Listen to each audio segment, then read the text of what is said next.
मित्रों, आज हम चर्चा करेंगे कि प्रेत आयु कितनी होती है, अर्थात एक प्रेत आत्मा का जीवन कितना हो सकता है, वो कब तक उस योनि में, प्रेत योनि में भटक सकता है, रह सकता है। तो एक घटना है मेरे जीवन की, मैं आपसे शेयर करता हूँ इस विषय में कि आसाम के अंदर एक जगह है, एक स्थान है। वो स्थान जो है एक बंगला है, अंग्रेजों के ज़माने का, अंग्रेजों का ही बनाया हुआ बंगला है वह। तो अंग्रेज जब जाने लगे तो उन्होंने क्या किया कि वहाँ जो बिजनेसमैन थे मारवाड़ी समाज से, राजस्थान के लोग, उनको जो है वो दे दिया। टी गार्डन्स भी उनके पास, वो उनके साथ काम भी करते थे पहले, बाद में वो उन्हीं को देकर चले गए। कुछ ऐसा कहते हैं, अंग्रेज जब गए तो उन्होंने जो लोग उनके इस काम में सहयोगी थे, टी के चाय के काम में, उनको वो अपना टी गार्डन देकर चले गए। कुछ इस तरह की बात है। तो एक अंग्रेजों के ज़माने का बंगला था।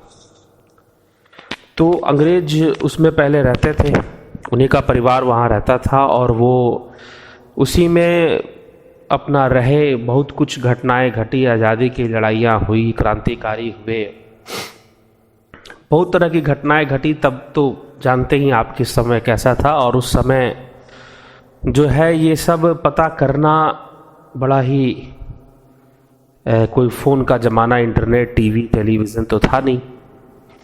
तो जो घटनाएं घटी होंगी वो चलिए मैं आपको बाद में बताऊंगा किस तरह की घटना घटी।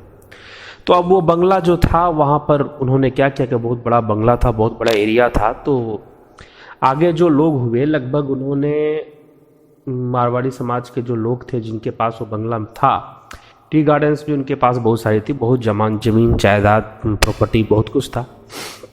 आप अगर आसाम घूमे होंगे तो आप बेहतर तरीके से जानते होंगे कि आसाम के अंदर ज़्यादातर जो टी गार्डन है वो मारवाड़ी समाज के लोगों के पास है। ठीक, बड़े बड़े जो टी गार्डन्स हैं, जो टी का बिजनेस है, चाय का जो व्यापार है, वो उन्हीं लोगों के पास है। तो ये हमें देखने को वहाँ पर आसाम के माहौल में देखने को मिलता है। तो अब हुआ क्या कि वो जो बंगला था, वो लोग उसमें कभी रहे नहीं, अपने नौकर चाकरों को रखा क्योंकि बहुत बेहतरीन नहीं था। और बाद में उन्होंने क्या किया कि उसको डेवलप कर एक बैंक्वेट हॉल के रूप में, क्योंकि उसमें ज़मीन बहुत थी और नहीं भी तो कम से कम 2 बीघा या 3 बीघा के आसपास ज़मीन के एरिया में वो होगा बंगला जो है। तो उसमें उन्होंने, और उसकी पार्किंग वार्किंग सब कुछ था, गार्डन भी था उसमें। तो उन्होंने उसको डेवलप किया एक बैंक्वेट के रूप में, एक मैरिज हॉल के रूप में, कि चलो इसको डेवलप कर देते हैं इस तरह से, और इससे फिर शादियाँ वादियाँ होंगी इसमें, तो फिर खर्चा भी इसका निकलेगा।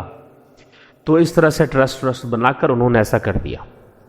अब हुआ क्या कि वहाँ पर शादियाँ कई हुई, लेकिन कहते हैं कि जितनी भी वहाँ शादियाँ हुई वो वहाँ पर सफल नहीं हुई। बाद में वो शादियाँ टूट गई, या पति मर गया या पत्नी मर गया, और या फिर टूट गई, कुछ इस तरह की चीज़ों लोगों का मानना था।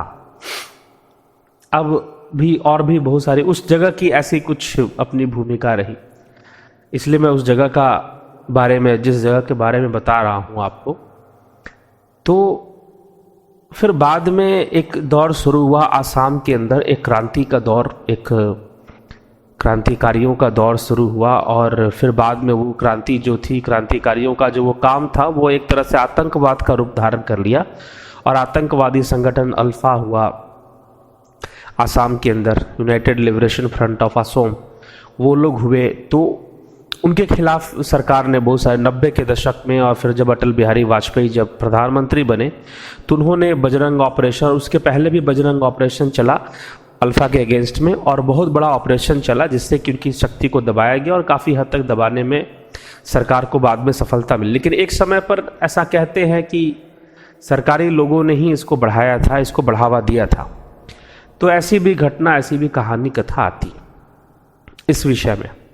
अब हुआ क्या कि वो जो बंगलो था, जिस टाइम पर अल्फा के अगेंस्ट मिलिट्री ऑपरेशन शुरू हुआ, तो सीआरपीएफ के लोगों ने, गवर्नमेंट ने क्या किया कि उस बंगले को अपने कब्जे में लिया। कब्जे मतलब कि ज़बरदस्ती नहीं, जिसका है जो मालिक हैं, कोई मारवाड़ी जो थे अग्रवाल समाज से, वो उनके मालिक थे, तो उनसे बात कर कर उसको कब्जे में लिया अपना, अल्फ़ा के अगेंस्ट काम करने के लिए।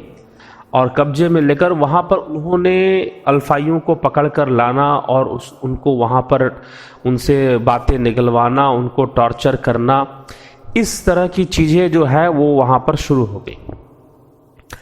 करते रहे, समय फिर बीता, देखते देखते फिर अल्फाइयों का समय भी वो दब गए और वहाँ से मिलिट्री जो थी उस बंगले को लगभग कहते हैं 5 सालों तक मिलिट्री ने एक तरह से यूज किया और उस बंगले को फिर छोड़ दिया। जिसकी प्रॉपर्टी थी उसको दे दिया, लेकिन अब वो जो प्रॉपर्टी थी वो बहुत उलझ गई, बहुत फंस गई। और बहुत जब फंस गई प्रॉपर्टी, तो फिर जो मालिक थे उन्होंने सोचा कि फिर क्या किया जाए, उसमें इतनी गंदगी, उतनी क्या किया जाए। उन्होंने भी उसको छोड़ दिया वैसे का वैसे, कोई यूज उसका नहीं किया। अब उसमें गंदगी फैलती गई, कचरे फैलते गए, अब बंद पड़ा हुआ है, बहुत कचरा है। तो लगभग 10 वर्षों तक वो जो है बंद रहा, लगभग 1999 से कि पहले ये ऑपरेशन चला अल्फा के अगेंस्ट में आसाम के अंदर। आप हिस्ट्री पता कर सकती हैं, सारी हिस्ट्री एकदम जेन्युइन है। ऑपरेशन चला था और उसमें मिलिट्री ने उसको यूज़ किया। उसके पहले शादी ब्याह के लिए यूज़ होता था, उसके पहले, बहुत पहले बिल्कुल बंद ही पड़ा रहता था। और जो है पता नहीं कितने वर्षों तक वो शादी ब्याह के लिए यूज़ हुआ, लगभग हुआ होगा 20 वर्षों तक। तो और अंग्रेज़ों के समय का बनाया हुआ था। उसके पहले वहाँ पर टी गार्डन के जो मालिक थे वो अपने मज़दूरों को या मैनेजर्स को वहाँ पर रहने के लिए जगह दे दिया करते थे। कुछ इस तरह की बातें थी, उस जगह का अपना एक इतिहास है। तो इस तरह से अब चला, फिर 10 साल बिल्कुल बंद, उसमें कोई नहीं कहा। हाँ, उसके आसपास मकान बनते गए और काफ़ी मकान बन गए, लेकिन जो आसपास जो घर बने वो अक्सर कहा करते थे कि भाई हमें इस बंगले से बहुत तरह तरह की आवाज़ें आती हैं, कई बातें हमें सुनाई देती हैं। तो ये चीज़ें थी। अब हुआ क्या कि एक संस्था वहाँ पहुँचती है, एक आध्यात्मिक धार्मिक विषयों पर काम करने वाली जो संस्था है वहाँ पहुँचती है और वो उसको पता चलता है कि यहाँ पर कोई मकान है और पड़ा हुआ है और हमें सस्ते में मिल जा सकता है, तो हम अपनी धार्मिक गतिविधियाँ यहाँ से कुछ शुरू कर सकते हैं। वो लोग अपना प्रवचन प्रचार धर्म का कुछ करेंगे, भजन कीर्तन करेंगे और प्रचार करेंगे, लोगों को धर्म से जुड़ेंगे। आपको पता ही है क्या चलता रहता है इस क्षेत्र में, तो इसका तो भान आपको समझ तो होगा ही। तो चलो ठीक है, तो संस्था ने वहाँ पर जो है मालिक से बात की और कहा कि हमें अगर दे दे, तो बोला कि ठीक है, आप लोग लेना चाहते हैं तो हम दे देंगे और यहाँ पर कुछ धार्मिक गतिविधियाँ करिए, क्योंकि वो जगह हमारे लिए बिल्कुल बेकार है और बदनाम जगह है, भूतिया जगह। पूरे शहर के अंदर लोग उसको भूतिया जगह कहते हैं। अब संस्था ने जगह ले ली, लेने के बाद उसने पूरी सफाई करवाई, पूरा 100% तो रिनोवेट नहीं किया, लेकिन सफाई उफाई, गंदगी जितनी थी उतनी सफाई करवा दी। उसमें बड़े बड़े घास जंगल की तरह उगे हुए थे, उनको कटवाया, उनको साफ़ करवाया और साफ़ करवाने के बाद जो है वहाँ पर रहने लगे। और वहाँ पर जब रहने लगे तो वहाँ से संस्था ने अपनी गतिविधियों को वहाँ से चलाना शुरू कर दिया। अब संस्था ने गतिविधियाँ अपनी चलानी शुरू कर दी। जब संस्था की गतिविधियाँ वहाँ शुरू हो गई तो अब चलो समय चल रहा है, योगी महात्मा लोग वहाँ कुछ रहते थे, कुछ साधु लोग वहाँ पर रहना शुरू कर दिए, जो कि कथा प्रवचन करते थे और प्रचार कर कर लोगों को वहाँ जोड़ते थे। कुछ सहयोगी पहले से उनके अनुयायी थे, उस संस्था से जुड़े हुए कुछ लोग वहाँ पहले से थे, तो वो उनको सपोर्ट भी करते थे। तो अब इस तरह से रहना शुरू हो गया। मैं भी वहाँ पर गया, कुछ दिन रहा वहाँ पर। अब समय बीता, आगे बढ़ा, तो लोग कहते थे, मैं जब गया तो वहाँ पर तो मैंने खुद भी कई बार अनुभव किया कि हाँ, यहाँ पर आत्माओं का, ऐसी प्रेत आत्माओं का ऐसे कुछ वास है। अब हुआ क्या कि एक दिन संडे के दिन, रविवार की बात है ये, वहाँ पर चल रहा था भजन कीर्तन। भजन कीर्तन का कार्यक्रम चल रहा था, साउंड लगा था, माइक लगा था, इस तरह से। चल रहा था। और बीच में एक जगह थी जहाँ हॉल था, आगे में खाली जगह थी, बहुत बड़ी खाली जगह थी, जिसमें कि गार्डन भी था, फूल पत्तियां लगे हुए थे और गाड़ियां वड़ियां भी खड़ी हो जाती थी, पार्किंग की भी अच्छी खासी जगह थी और बहुत मजबूत बाउंड्री, उसकी दीवारें बहुत मोटी मोटी, अंग्रेजों के ज़माने का बिल्डिंग था वो। और फिर पीछे में भी जगह थी जहाँ पर बहुत कुछ, वैसे तो पीछे में जगह जब उसे बैंक्वेट के रूप में कन्वर्ट कर दिया गया था, मैरिज हॉल के रूप में, तो पीछे खाना बनाने की जगह, हलवाइयों के लिए जो है स्थान बनाए गए थे, हलवाइयों के लिए जगह बनाई गई थी, कुछ इस तरह की जगह थी, काफ़ी खुली जगह थी। लेकिन अब वहाँ पे झाड़ फूस था, क्योंकि ये इन्होंने तो, संस्था वालों ने तो उसे आश्रम का रूप दे रखा था, तो पीछे की जगह वो ज़्यादा यूज नहीं करते थे, उनके काम की नहीं थी, लेकिन खुली रहती थी, जब लोग वहाँ आते थे तो खुली रहती थी। और बीच में एक बहुत बड़ा हॉल होता था, क्योंकि बैंक्वेट है, मैरिज हॉल है, तो हॉल तो हर मैरिज हॉल में बनाया ही जाता है गैदरिंग के लिए। तो उस हॉल को अब एक तरह से सत्संग हॉल या भजन कीर्तन हॉल के रूप में इस्तेमाल किया जा रहा था। तो काफ़ी संख्या में लोग वहाँ पर इकट्ठे होते थे और संडे के दिन, इतवार के दिन, और जो है भजन कीर्तन प्रवचन कुछ कुछ चलता था, गतिविधियाँ, कुछ एक्टिविटीज़ चलती थी, मेडिटेशन ध्यान वगैरह भी चलता था। तो अब हुआ क्या कि एक लड़की थी जो कि वहाँ पर कुछ भजन कीर्तन कथा प्रवचन सुनने वहाँ पर गई थी। प्रत्येक रविवार को वो वहाँ जाया करती थी। अब वो वहाँ से, लड़की जो थी वहाँ से, उसका मन किया, उसको शायद कुछ ज़रूरी फ़ोन आ गया या उसको ज़रूरी कहीं बात करना था, तो फ़ोन आ गया, तो वो वहाँ से उठी और उठकर जो है वो पीछे की तरफ चली गई। अब शाम का समय था, थोड़ा अंधेरा भी हो रहा था, पूरी तरह से अंधेरा तो नहीं हुआ था लेकिन अंधेरा हो रहा था।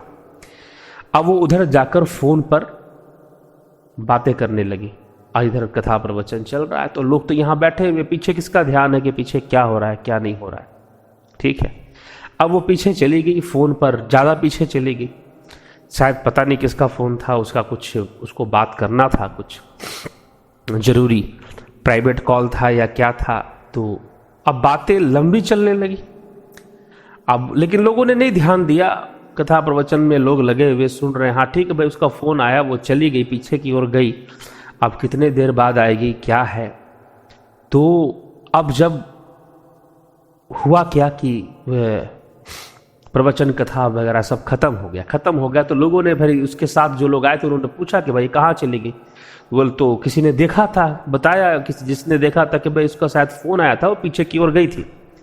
लेकिन पीछे की ओर गए हुए तो लगभग 1 घंटा हो गया, कार्यक्रम 3 घंटे का वहाँ चलता था, 1 घंटा से ऊपर हो गया पीछे की ओर गए हुए। जब उन लोगों ने कहा कि 1 घंटा से ऊपर हो गया, चलो जाकर देखते हैं, तो जो उसके साथ में 1-2 लोग आए थे वो पीछे जाकर देखे, तो वो कहीं नज़र ना आए, कहीं दिखाई ना दे।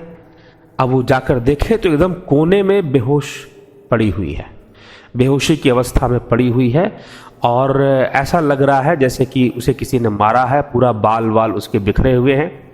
और फिर जो है उसको लोग उसको उठाते हैं, पानी वानी मारते हैं ताकि वो बेहोश हो। बेहोशी से ऊपर से वो धीरे धीरे वो उठती है, और जब वो उठती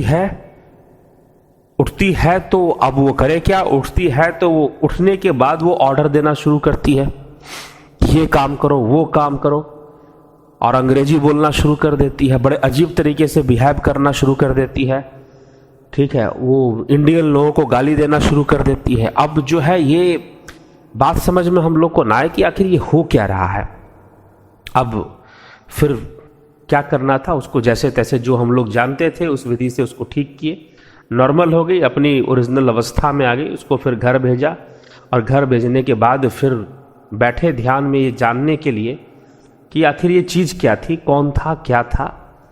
तो जब हम जानने के लिए जब हम इसको बैठे तो एक अंग्रेज अफसर था जिसकी मृत्यु वहीं पर हुई थी, और वो मृत्यु क्या हुई थी, उसे मार दिया गया था। कुछ डाका डालने लोग उसके घर में घुसे थे और उसकी हत्या कर दी थी। अब जो है उसकी मृत्यु हो गई थी, और वो अपने उसमें, तो अब प्रश्न ये उठता है कि नहीं भी तो कम से कम ये घटना 100 साल के, तो 2010 की बात है, और वो अंग्रेज अफसर 2000 कम से कम आज़ादी के पहले का था, और अभी भी वो युवा था अगर प्रेत योनि के हिसाब से देखें तो ये प्रश्न उठता है मित्रों कि ये क्या चक्कर है, आयु कितनी हो सकती है प्रेतात्माओं की। मैंने आपको पीछे एक कथा सुनाई थी, एक नारसिंह प्रेतात्मा, उत्तर प्रदेश के अंदर हम एक क्षेत्र में गए तो वहाँ पर वो एक प्रेतात्मा आया, अपना नारसिंह बताया, अपना उम्र बताया, 500 साल से मैं प्रेत योनि में हूँ। तो अब क्या है, क्यों ऐसा कैसे हो सकता है कि कोई प्रेत योनि में 500 वर्षों तक रह रहे? आदमी के शरीर में तो इतना देर नहीं रहता व्यक्ति, तो 500 वर्षों तक प्रेत योनि में कोई भटक रहा है, क्यों? इसलिए प्रेत आयु कोई निश्चित सीमा नहीं है। जैसे मनुष्य के शरीर की लगभग ज्यादातर लोगों के लिए, सिद्ध पुरुषों को छोड़ दीजिए, तैलंग स्वामी, देवराहा बाबा, ऐसे कई नाम आते हैं जिसमें उनकी उम्र जो है 300 साल 500 वर्ष बताई जाती। कोई हिमालय में कोई योगी महात्मा बैठे होंगे, हो सकता है 1000 वर्षों से बैठे हों, वो एक रेयर केस है। लेकिन एक साधारण व्यक्ति के लिए इस धरती पर जो है 100 वर्ष से ऊपर लोग जीवित नहीं रहते हैं। जो एवरेज जो आजकल चल रहा है वो 75 के आसपास का चल रहा है। 75 होते होते काफी लोग निपट लेते हैं, 75-80 पहुंचते पहुंचते। तो अब ये हमें जानना है कि प्रेत योनि की आयु कितनी हो सकती है, कब तक भटक सकता है व्यक्ति। तो देखो एक बात हमेशा कि प्रेत योनि में जाता कौन है और पुनर्जन्म किसका होता है, शरीर कौन धारण करता है, क्यों नहीं सब लोग शरीर धारण कर रहे थे, प्रेत योनि में क्यों अटक जाते हैं? तो एक ही कारण है, वासनाएं, आसक्तियां। और जब वासनाएं किसी वस्तु विशेष से हो जाए, वस्तु विशेष मतलब कि वस्तु विशेष कहने, एक होती है वासना कि आपके अंदर मान सम्मान प्राप्त करने की वासना है, आपके अंदर काम वासना है, आपके अंदर ऐसी वैसी वासना है, तो वो एक अलग विषय है। आपको बहुत खाने की वासना है, वो एक अलग विषय है। लेकिन अगर आपको अंदर किसी विशेष वस्तु से वासना है, विशेष वस्तु जैसे कि गाड़ी से वासना, ऐसे भी एक मैंने केस देखा है जहां पर एक प्रेतात्मा थी जो कि गाड़ी के अंदर रहती थी, ठीक है। तो उस गाड़ी को क्या किया जाए, बेचा गया, उसे बाद में खत्म, डिस्ट्रॉय कर दिया गया लोगों ने, एक केस ऐसा भी था। दूसरा जमीन से वासना, मकान की वासनाएं कि ये मेरा घर है और मैं इसका मालिक हूं।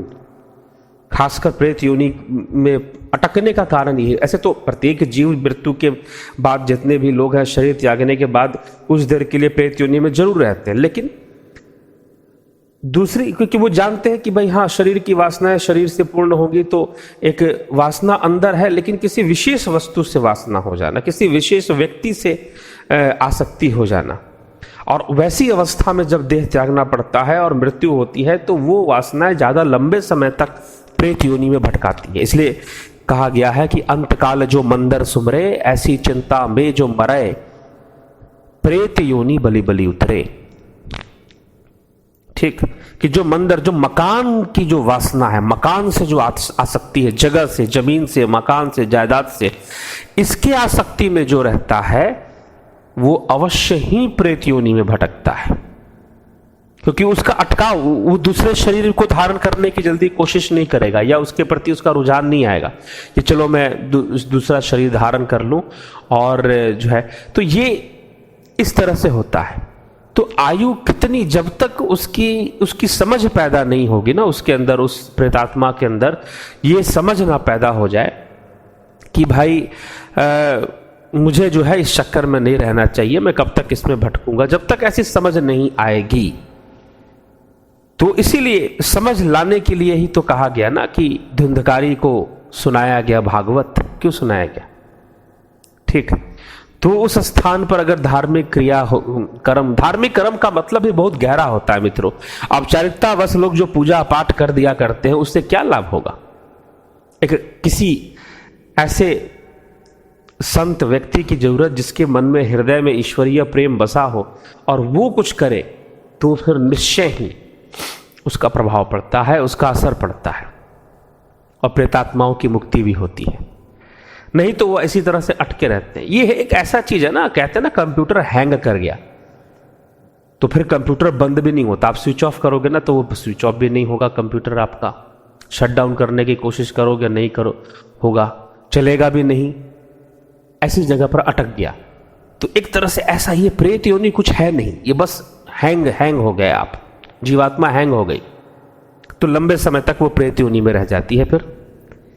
तो इसलिए आयु, इस तरह की आयु निश्चित करना संभव नहीं है। जिस प्रकार से मनुष्य के हम शरीर की आयु निश्चित कर देते हैं, वैसे प्रेत योनि में आयु निश्चित करना संभव नहीं है। तो जमीन जायदाद, कोई वासना अटक गई कि मुझे ये करना था, वो करना था, और ऐसी वासनाएं आपको प्रेत योनि में भटकाती रहेंगी। तो ये, इससे बचना होता है। इसलिए तैयारी कीजिए। ये जो मैं जो वीडियो डाल रहा हूं, इसलिए नहीं डाल रहा हूं कि आप कहानियां सुने, लेकिन समझें कि आपको ये वर्तमान जीवन कैसे जीना है, उस परलोक के बारे में सोचकर परलोक संवारना है। गोस्वामी जी ने कहा ना कि बड़े भाग मानुष तन पावा, सुर दुर्लभ सदग्रंथ ही गावा, साधन धाम मोक्ष करी द्वारा, पाई न जही परलोक संवारा। यह मनुष्य जीवन परलोक संवारने के लिए मिला है, इसलिए परलोक संवारिए, कहीं आप ना अटक जाएं ऐसी अवस्थाओं में। ठीक, अटके रहें और फिर जो है पता नहीं कितनी आयु बीत जाए, 500 वर्ष बीत जाए, पता भी ना चले। ठीक, तो विचार करना है, और विचार कर कर हमें समझना है इन बातों को। अपने मन को सकारात्मक और भक्तिमय विचारों से भर लेना है, तभी जाकर हम बच सकते हैं। अन्यथा ये हमारे हाथ में है कि हम कैसे अपने आप को बचाएंगे दुर्गतियों से।